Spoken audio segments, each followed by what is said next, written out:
and former Davao del Norte Congressman Anton Lagdameo as the special assistant to the president. We can recall that President Duterte created the position for his longtime aide and now Senator Bongo. But for other agencies like the Bureau of Customs and Internal Revenue, he says they're still in the process of looking for potential nominees. Pia. Rex Media there reporting. Business groups are optimistic about the policies of President-elect Bongbong Marcos's economic team. The influential Makati Business Club, or MBC, says the appointments, quote, should boost the confidence of local and foreign businesses that the new administration will promote liberalizing but inclusive policies that will accelerate job creation, competition, and economic recovery, unquote. The British Chamber of Commerce also expects the economy to further open up and for the incoming administration to ratify a regional trade agreement while continuing to spend on public infrastructure. We expect to see continuity. We expect to see further economic liberalization. And also, I'd just like to say we'd like to see passed now actually ratification of the RCEP, which is the trade agreement. And going forward, we see further investment in the economy, the infrastructure. The chamber went on to say that it looks forward to working with the new administration. Well, aside from his economic measures, Marcos brings up the government's war on drugs. Speaking to select members of the media, he got to discuss the matter. Well, he says he got to discuss the matter with President Rodrigo Duterte. Marcos reveals they met several times, even before the elections. He also says Mr. Duterte can join his administration as a drug czar if he wants to, although they have not talked about it. One thing that he was very assertive about was that ituloy mo yung anti-drug syndicate na sinimulan ko. Do it your own way. He really said that. Do it your own way. Palitan mo, gawin mo yung resulta, pero wag mong iiwanan yan dahil kawawa ang kabataan natin. Talagang nasisira ang mga buhay nila. Mr. Duterte's drug war has killed around 6,000 alleged drug offenders based on government records, but human rights groups say the number is much higher. A historic proclamation with another Marcos and another Duterte holding the top two posts in government, Bongbong Marcos as president-elect more than 3 decades after his father's regime was toppled by a peaceful revolt, and Sara Duterte as vice president-elect just as her father is about to end his term as chief executive. With the country still suffering from the impact of the pandemic, along with high consumer prices and rising government debt, Amor Santos tells us Marcos has an appeal to the Filipino people. I ask you all, pray for me, wish me well. I want to do well, because when a president does well, the country does well, and I want to do well for this country. This is what Bongbong Marcos said shortly after being proclaimed president-elect. He says he's humbled by the trust and confidence given to him by the people. He also commits to do his best. To have received over 31 million votes from our countrymen is as valuable a expression of trust as can be had by anyone in public life. And so for that, I thank our people. And beyond that, I promise you that we may not be perfect, but we will always strive to perfection. Thank you very much. Marcos congratulated the Commission on Elections, poll workers, and the National Board of Canvassers for a job well done. In my experience, the best run election that we have seen, and that it has reflected truly the voice of the people and the choice of the people. In 2016, Marcos filed an election protest against Vice President Leni Robredo. After 5 years of fighting, the Supreme Court unanimously junked the case. In the race to Malacanang, the Marcos camp rallied for unity and continues to do so. His offering is his unifying brand of leadership.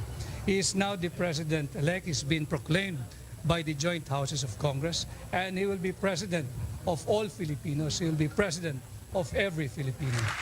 Unsurprisingly, the winner's camp is still plagued by controversies involving the Marcos family. Marcos spokesperson shot down a question about next year's commemoration of the People Power Revolution, which ousted dictator Ferdinand Marcos. Vice President-elect Sara Duterte, for her part, dedicated her victory to the victims of terrorism, abuse, criminality, and bullying. Her message to public servants and Filipinos. The Commission on Elections, our teachers, police, and soldiers, and the honorable members of Congress in joint session, thank you for a generally peaceful and orderly election. Magtulungan tayo para sa isang bayan na mapayapa at nagkakaisa. Mahal natin ang Pilipinas. Amor Santos, CNN Philippines. So what do the Marcoses think about their return to Malacanang? For Senator Amy Marcos, her brother's victory is a second chance and a restoration of faith and confidence in their family. Kung tutuusin, hindi masyadong mahalaga yung pagbabalik sa palasyo. What's most important to us is, of course, our name, the family name that has become so controversial and so difficult at times to bear. The legacy of my father is what we hope will be clarified at last. Amy Marcos also says their mother, Imelda, seemingly stopped showing signs of aging upon hearing that her only son won. Well, siyempre yung nanay ko sobrang excited. Sobrang excited niya at tuwan-tuwa siya sa mga pangyayari. She's suddenly able to hear, to walk, lahat ng sakit-sakit nung panahon ng COVID, lahat ng nararamdaman, biglang nawala, maliksing maliksi, at parang hindi na siya ulit 92, kundi 29. Despite a graft conviction in 2018, the Sandigan Bayan allowed Imelda to post bail of 300,000 pesos, partly because of her age and state of health. She was 89 years old then. Imelda was sentenced to serve 6 to 11 years in prison for illegally funneling at least $352 million to Swiss foundations when she was governor of Metro Manila in the 1970s. Coming up, the last batch of winners for the May 9 elections have been proclaimed. 55 party list groups will form part of the 19th Congress, which opens in 2 months. Plus, more tourists who went diving at the Tubataha Reef in Palawan test positive for COVID-19. The details right here on Newsnight, where we go above and beyond the headlines.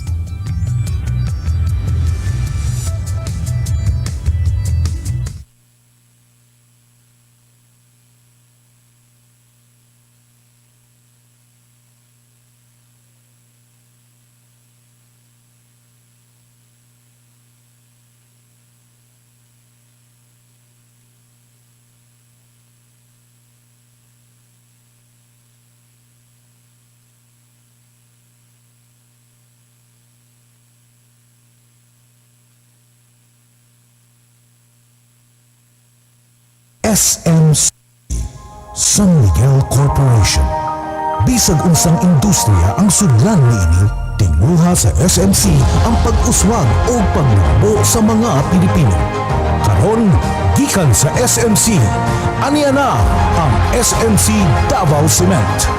SMC Davao Cement. Gama sa Davao para sa Mindanao. SMC Davao Cement. Ato ni Bay.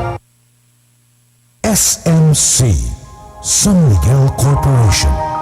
Bisag unsang industriya ang sudlan niini, tinguha sa SMC ang pag-uswag o paglabo sa mga Pilipino. Karon, gikan sa SMC, aniya na ang SMC Davao Cement. SMC Davao Cement. Gama sa Davao para sa Mindanao. SMC Davao Cement. Ato ni Bay.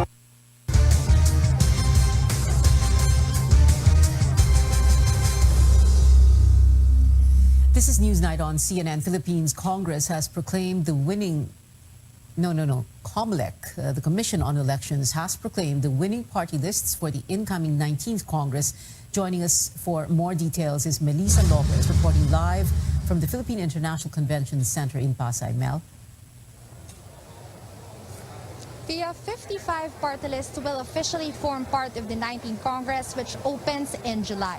The PICC was filled to capacity as two officials for party list sat up in front for the ceremony, went up to the stage to accept their certificates of proclamation and posed for the traditional hand-raising gesture. 63 seats were up for grabs for 177 contenders. COMELEC went ahead with today's event but only proclaimed the winners for 62 seats.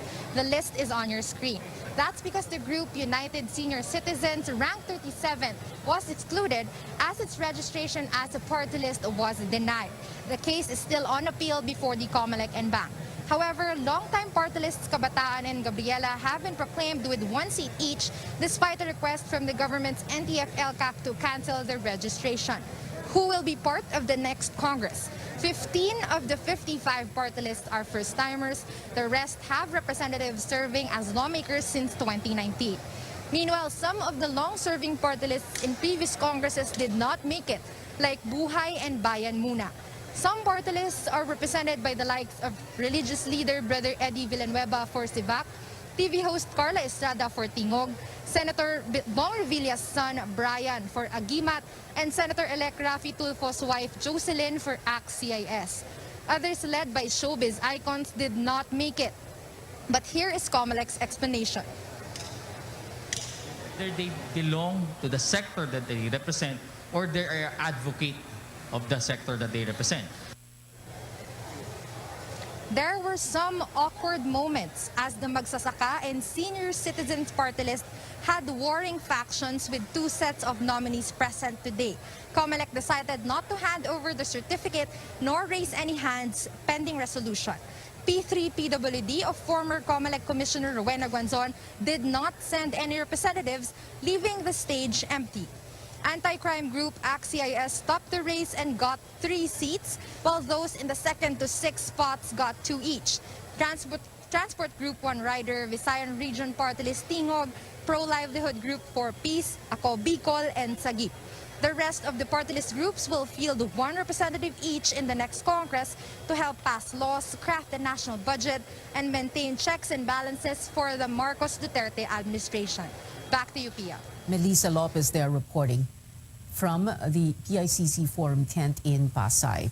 Activist groups condemning the police for supposed violence on protesters during the proclamation of President-elect Marcos on Wednesday. They warned the incident could just be a preview of how another Marcos administration will look like. George Cahilas reports. The peaceful mass action at the Commission on Human Rights compound turned violent on Wednesday when authorities stopped the demonstrators from marching to the Batasang Pambansa, where the proclamation of winning presidential and vice presidential candidates took place. Protesters want the family of President-elect Ferdinand Marcos Jr. to be held liable for corruption and human rights violations during the martial law, and for the government to look into the supposed irregularities during the May 9 elections. Police officers in full battle gear clashed with the activists as water cannon was used to disperse them. 14 protesters were hurt during the commotion. Hindi natin talaga inaasahan itong overkill reaction ng police. Sa tingin natin, uncalled for, unnecessary, na nag-inconvenience sa maraming motorista, commuters, tapos gumamit pa ng dahas. The police meanwhile explains their action was part of the plan to ensure a peaceful and orderly conduct of the proclamation of the country's next leaders. They insist they exercised maximum tolerance. Protesters, however, argue that if maximum tolerance meant using water cannon and hitting people with sticks, then people just got a peek of what the new norm will be under the Marcos administration. Ito pa ay pasilip dun sa mangyayari in the next 6 years. Yung paranoid reaction ng police, yung intolerance sa dissent. The groups are set to discuss with the Commission on Human Rights the appropriate actions to be taken in connection with the violent dispersal on Wednesday, as they prepare for bigger protests in the coming days, leading to the inauguration of Marcos on June 30th.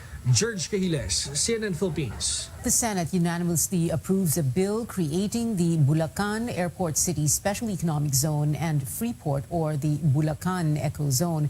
This covers the new Manila International Airport, which will be the country's largest and most sophisticated gateway, and the Aero City, a sprawling complex of industrial, commercial, and government centers. All 21 centers present during Thursday's plenary session voted to pass the measure. Ecozone will be managed and operated as a separate customs territory to ensure a free flow of goods and capital. A Bulacan Ecozone Authority will be established with a corporate life of 50 years. The Ecozone is seen to create job opportunities and help speed up economic recovery.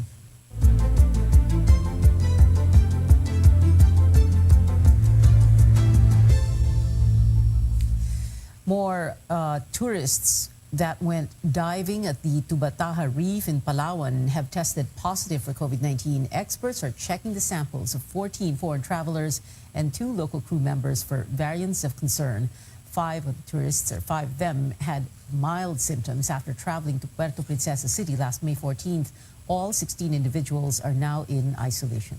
For now, ang hinihingi sa mga agencies, sa mga travel agencies sa ating tourism sector na is to monitor closely yung mga pumapasok na mga turista, and at the same time, ma-remind sila kung magkaroon man ng symptoms, may report agad. Nag-coordinate na rin sa provincial government kung ano yung magiging protocol sa mga foreign tourists, even local tourists na papasok dito sa Puerto Princesa. Ang recommendation, kung pwede yung mga turista na papasok ng Puerto Princesa, at least may antigen test. Kasi for now, nasa alert level 1 lang ang Puerto. Kaya hindi siya pwedeng i-require. Last month, 12 cases from the Tubataha Reef tested positive for the Omicron subvariant BA2.12.1. Experts have warned a COVID-19 surge may happen in the coming weeks, which is why officials are doubling efforts to urge people to get boosted. The ceremonial vaccination was held in Mandaluyong City for priority groups today. Overseas headlines: a community in the U.S. state of Texas is mourning the loss of 19 children and 2 adults who were shot and killed at an elementary school in the city of Uvalde. CNN's Chris Nguyen has chilling new details about the young man behind the incident. A community heartbroken. Residents in Uvalde, Texas, mourning the loss of 19 children and 2 teachers who were tragically shot and killed at Robb Elementary on Tuesday. These are the faces of just some of the lives cut too short. 4th grade teacher Eva Morales, A. Mary Jo Garza, Jose Flores Jr., Uzziah Garcia, and Javier Lopez. All of them only 10 years old. How do you look at this girl and shoot her?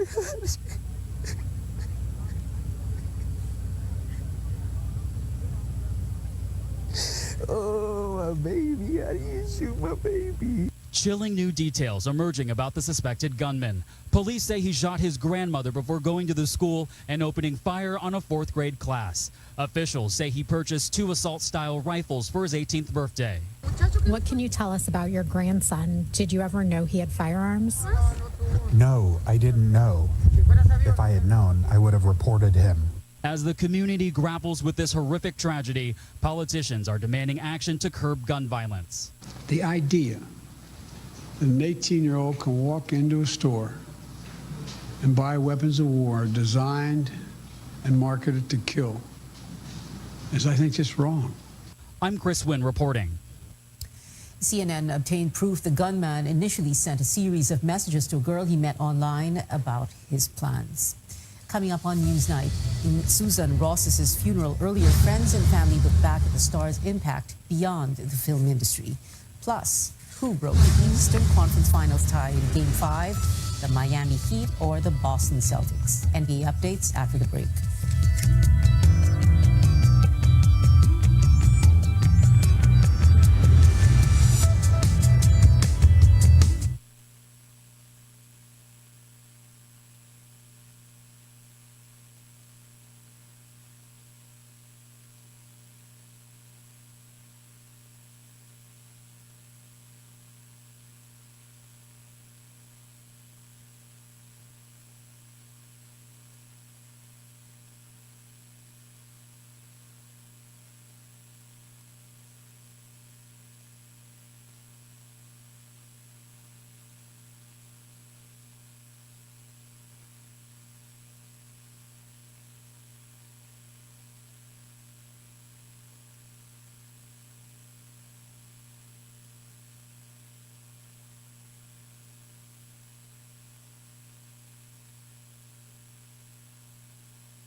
Welcome back. Veteran actress Susan Roses finally laid to rest today. How is she remembered by those who knew her behind the scenes? Our Paulo Barcelon reports.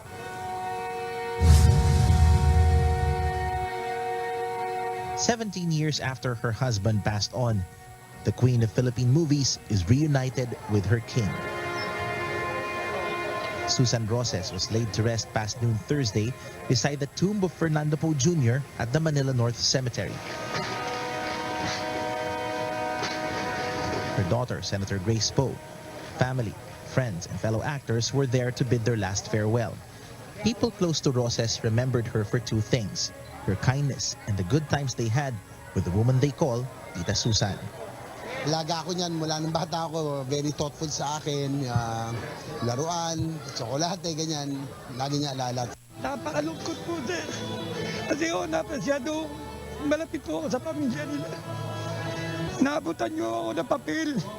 Nakalagay ko sa papel kung saan ako pupunta ng restaurant. Kasi sabi niya ko sa akin, Ador, hindi ka na maiba sa pamilya. May God give her mercy. Before the funeral, a mass was held at the Heritage Park where the wake was held. Among those who visited last night, President Rodrigo Duterte, who met Senator Poe and her family. Poe and Duterte were once rivals for the presidency 6 years ago. But last night, the chief executive condoled with Senator Poe. Senator Grace earlier thanked the public for their overwhelming support, revealing that one of her late mother's most prized pieces of advice came from a line used in her first political ad in 2013. So take, ginawa namin yung commercial. So after I said, sabi ni Susan, promise? And I said, promise po. Dinagdagan niya. Wala sa script. Sabi niya, pagbutihan mo. Perfect, di ba? Yan ang palagi niyang sinasabi na banta sa akin. Her tomb still awaits its grave marker, but a handwritten note is left as the cement dries out for the day.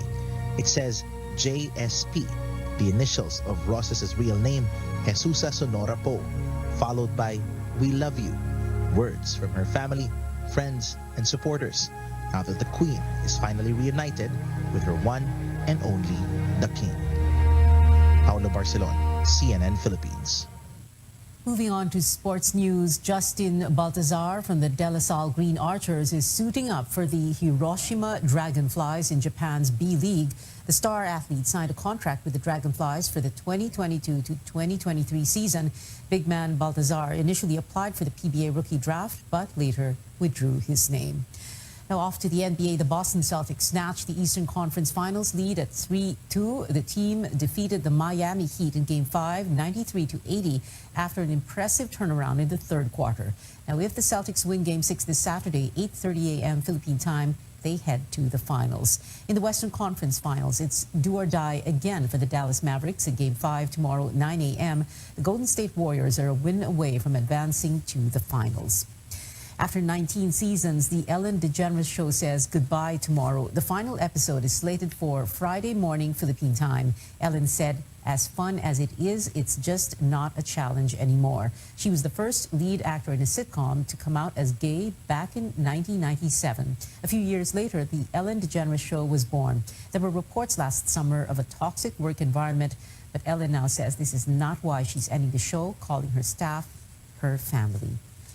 And that is it for now. Join me again on News.ph at 7 p.m. I'm Pio Ontiveros for Newsnight, where we go above and beyond the headlines.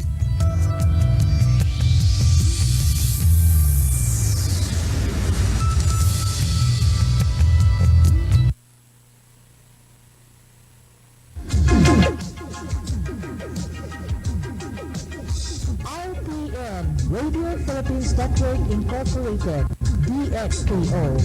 Proses sa Zinday Utso sa Dayan sa inyong radyo. RPN DXKO, ang Radyo Ronda dili sa Dakbayan sa Cagayan de Oro. Sibiyahan na may galaon sa katawhan, andam mo serbisyo sa tanan. Ang RPN DXKO Radyo Ronda, sakop sa KBP, kapisanan ng mga broadcaster ng Pilipinas.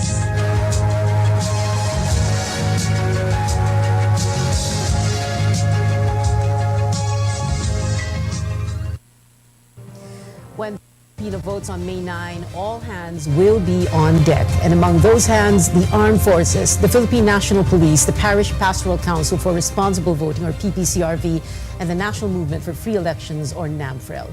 The Chief of Staff of the AFP, the Chief of the PNP, and the chairpersons of the PPCRV and NAMFREL join me tonight here on Politics as Usual, your weekly political appointment fix. I'm Pio Ontiveros.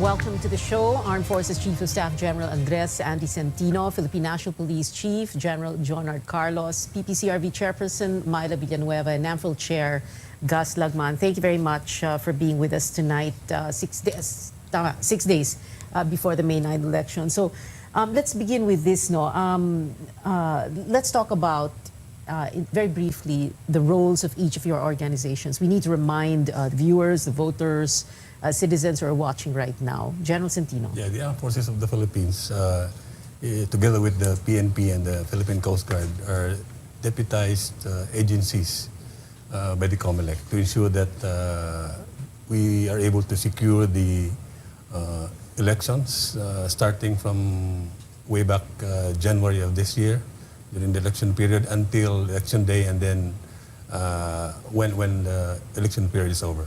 Mm-hmm. General Carlos. Same, we're the deputized agency under the COMELEC for the security of the election from January 8 to June 9 of 2022. Myla Villanueva for PPCRV. We're the accredited citizens arm of the COMELEC that is charged with poll watching and also the unofficial parallel count starting May 9. With about 6 months worth of work on preparing for the poll watching. Unofficial parallel, that is the quick count. So by the late evening of May 9, Monday, we will already know the results, right? Gus Lagman, sir, for NAMFREL. We have been, we're also accredited, and we have been tasked to do the random manual audit by COMELEC. So that's, we're going to take care of that. Where there are gaps, then we might do some poll watching also. But we don't duplicate what the others are doing already. Right. Random Manual Audit, or RMA, you're going to be looking at the ER or COC? Election return or certificate of canvass? First, we choose about 750 precincts nationwide, and we do a manual count and then compare that with the official count of COMELEC. And hopefully they'd be the same. Okay, and this has been done in the past. You've done RMA since before. 2010. Right, and you have been, generally satisfied with the results of that That's RMA. true. Yeah. Okay. Just today, and this is for Gus Lagman and Myla Villanueva, just today, Tuesday, May 3, the COMELEC did the testing and sealing of several VCMs, or vote counting machines, in several precincts. Are you satisfied from what you've heard, and from what you've seen on news reports, for example? Are you satisfied with that exercise today, Mr. Lagman, sir? Yes, we didn't notice there were no reports where they came out very much different from what was expected. Myla?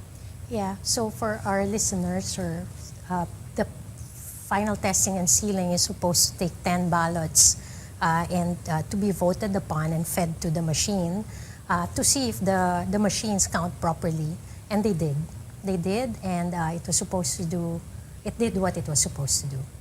Okay. Of course, everybody remembers, and I wanted to bring this up a little later on, but let's get it out of the way already. Everyone remembers what happened back in 2019, when there was that glitch. For several hours on election night, we had a problem. We couldn't report results. Very briefly, Myla, can you just tell us what happened and how we are going to avoid that same circumstances from happening again? Yeah, so it's the transparency server that is housed with the PPCRV and the media, accredited media partners that we have, the Kapisanan ng Broadcasters ng Pilipinas. And at that time, I think the results came so fast because our transmission systems have improved quite a lot, that the machine was overpowered, the server was overpowered. Okay. And we did work with the COMELEC and ask them to test properly for this upcoming cycle so that it doesn't happen again. We did prove to the public that there was nothing untoward. The results remain the same regardless of the glitch, and that we find that credible in terms of results. It did not alter the results, in other words, and people were satisfied with that explanation. And to make it even more parang understandable, para bang funnel, no? The funnel, the idea of the funnel, that you have so much coming in, tapos ganito kaliit lang yung pagdadaanan, correct? Correct. The machine should have the power to, handle the transactions that are given it. So medyo it was underpowered, so to speak. And of course, for the viewers tonight, it's important that you listen to what Myla Villanueva is saying, because she is the subject matter expert, right? Technology is your forte. Yes, right? and so is Gus. And of course, Gus Lagman, who is a Long natural ago. veteran.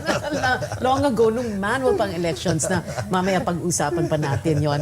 But anyway, I just wanted to ask the General Carlos and General Centino. So earlier you did participate or help secure yung delivery ng mga election paraphernalia, right? Mga vote counting machines, ballot boxes, etc. Lahat ng dokumento, balota, etc. Nothing untoward happened, right? Everything went smoothly. Wala tayong problema. There is no glitch whatsoever. Everything is in place. General Centino. Yeah, we were instructed to support the PNP in the transport of the election paraphernalia, and we didn't monitor any problem during this transport. Yes, there's no glitch, but we're preparing also for the reverse logistics. That's the challenge. After the elections, bringing all these machines, these materials back to the warehouse. That's really where the challenge is. Okay, we're going to talk about that a little later on in the show also.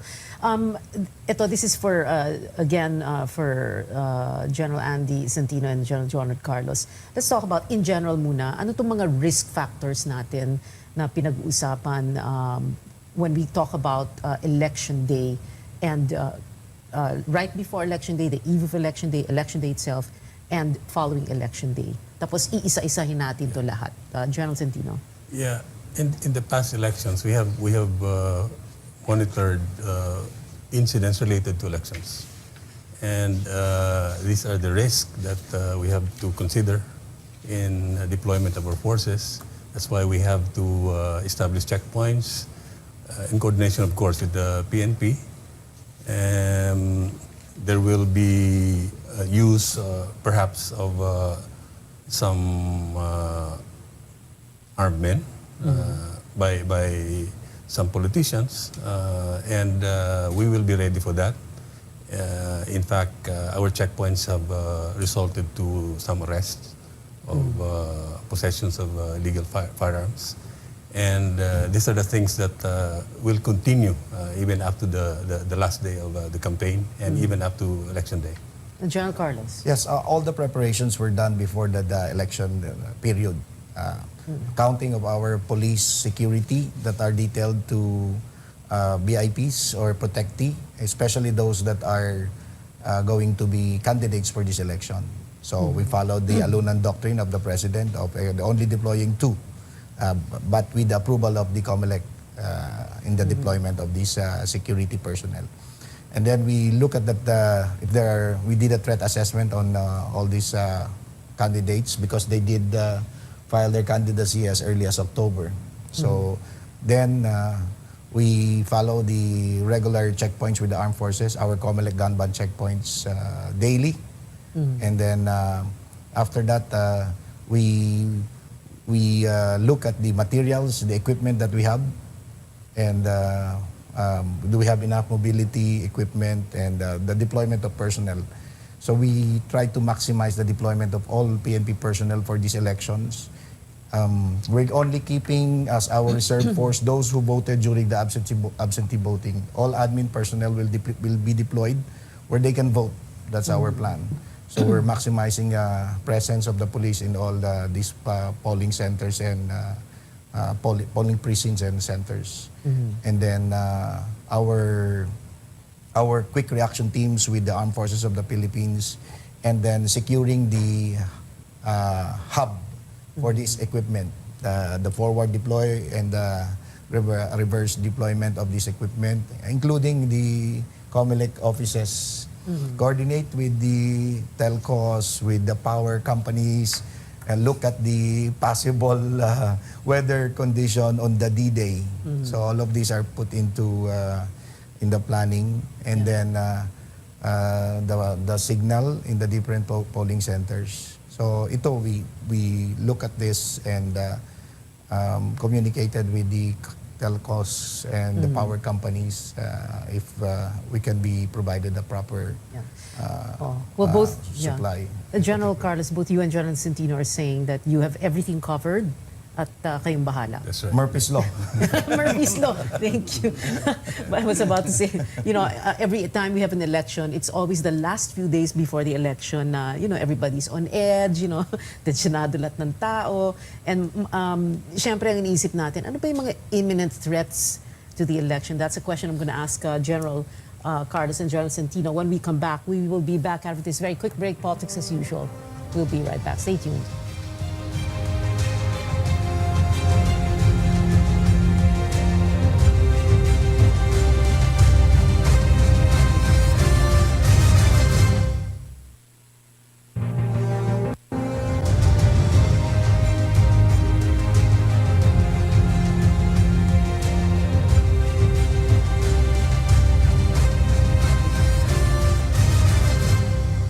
Welcome back. This is Politics as Usual. I'm Pio Ontiveros. My guests tonight, AFP Chief of Staff General Andy Centino, PNP Chief General Jonard Carlos, Myla Villanueva, PPCRB Chair, and Gus Lagman, Chair of NAMFREL. General Carlos and General Centino, any imminent threat to the elections? And I understand you did a lot of contingency planning, so you have everything ready, no?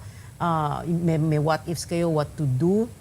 And pinag-aralan nyo ano yung 3 to 5 most probable or likely to happen, General Carlos? Yes, so far none. But we are monitoring, and informations are, in the air. But we're prepared for whatever will happen after the elections, after May 9. So this is not the first time that we've been helping in the elections, especially handled by the COMELEC. So we're prepared. We're looking at the information. If it happens, we have our contingency. Okay, can you share what that information is? Or ito yung mga sinasabi, sabi-sabi ng mga tao? Sabi-sabi. So once sinabi mo yan, magbabalidate kami. Okay. So, and we also look at the way their statement, may word na baka. So, hindi sila sigurado. Yeah. So, pero mas maganda ba na yung mga tao hindi na lang magbigay ng kung ano-ano? Mas maganda, they just focus on, you do your campaign, make sure that you show your plataforma and ask them to vote for you, and let them vote on May 9. Right now, what we're trying to do is disrupt their money trail to make sure that they cannot do vote buying. That's the instruction of the Secretary, Ed Año, and the President. We also are monitoring our personnel. They're following the Alunan Doctrine. If they are providing security package and they know what they are doing. So just today, I had to put policemen on our holding area and undergo investigation. For what violation exactly? It's an unauthorized deployment. So I asked the regional director to put this guy already in a holding area, holding unit, together with the 4 policemen found in one area. They have to answer why they are in those areas. Which region and what rank is this officer? I have 3 PNCO rank and 1 lieutenant colonel. Lieutenant colonel. Sinabi ko na yan as early as January and February. You look at these positions and bantayan nyo. Sinasabi ko, tingnan nyo to kung anong gagawin yan. That's why I went around the different police regional office. Tinitingnan ko sila sa ground. And I ended all my command visit April 19 in NCRPO, and I'm satisfied with all the preparations. I started monitoring and supervision and tweaking only after April 19. So when I get the information, I go down to my field commanders to validate the information, and then they find something, I immediately act on it. What region, by the way, General, itong Lieutenant Colonel at yung PNCO niya? Region 9, Zamboanga. Region 4A, 4A Calabarzon. yes, and Region 7. 7. So ito yung mga... Central Visayas. Ang instruction, be apolitical, non-partisan, neutral. You don't follow that, I'll make sure that I take action on it. Oh, pag-uusapan natin near the end of the show yung pagiging non-partisan ng both the AFP and the PNP. But General Centino first, as far as you are concerned, the armed forces is concerned, any imminent threat to the elections, and what are you prepared for? Well, Pia, we have prepared early this year, and we have issued directives and letter of instructions, ensuring that all our field units are ready, and they're prepared, they're organized. We have, aside from election duties, we also have current security operations that we're going after insurgents and terrorists. And we're doing both these tasks simultaneously. And we just would like to ensure that there are sufficient forces. If we talk about securing the elections, even while our troops are focused right now in going after insurgents, we still have available forces that we can deploy anywhere in the country. Of course, we cannot cover all areas. That's why it's important that we're able to assess, evaluate together with the PNP, with the COMELEC, where these areas that may be potential trouble areas during elections. So, yun ang ginagawa natin kasi hindi natin talaga totally makover lahat. No? Yes. So we just have to select or assess saan natin dadalhin yung mga tao natin. We'll go to the hotspots or the so-called areas of concern a little bit later on in about 5 minutes. But I wanted to ask you first, General Centino and General Carlos, kasi kanina sabi ko nga, the few days before the elections, it's always tensionado yung mga tao, everybody's on edge, like I was saying. But what for you will be the most critical period of the election? D-Day itself, Election Day, or the eve of Election Day, or the day after elections, the days following the election? Well, for me, it's really the whole election period. Yeah. Okay. During campaign, there will be movement of persons. The candidates will be campaigning, and the supporters will also be attending the campaign sorties. So we see that because of this movement, there will be perhaps opportunities for those candidates who plan untoward. Planning something bad against their rivals. So this is where we see things could happen. That's why right now, when there are campaigns, we make sure that in coordination with the police, we have forces deployed in the campaign areas. What specific information do you have on specific candidates? No specific candidates. Well, there are areas that we still see full of insurgents, like in Samar, in Bicol area. We also have in Eastern Mindanao, of course, Lanao and Maguindanao in Central Mindanao. These are the areas that we're looking really closely because this is where the insurgents and terrorists are. General Carlos, yung critical period, sabi ni General Centino, it's the entire I would agree with that. We planned from day 1 to June 9. Yung deployment ng personnel namin will depend on the D-Day. So majority will be deployed days before, starting tomorrow. And we'll have full deployment starting tomorrow. Everybody will be on duty on May 9, and then we'll plan. We planned for it already, but the deployment is, we will not pull them out until we are assured of, walang ibang mangyayari.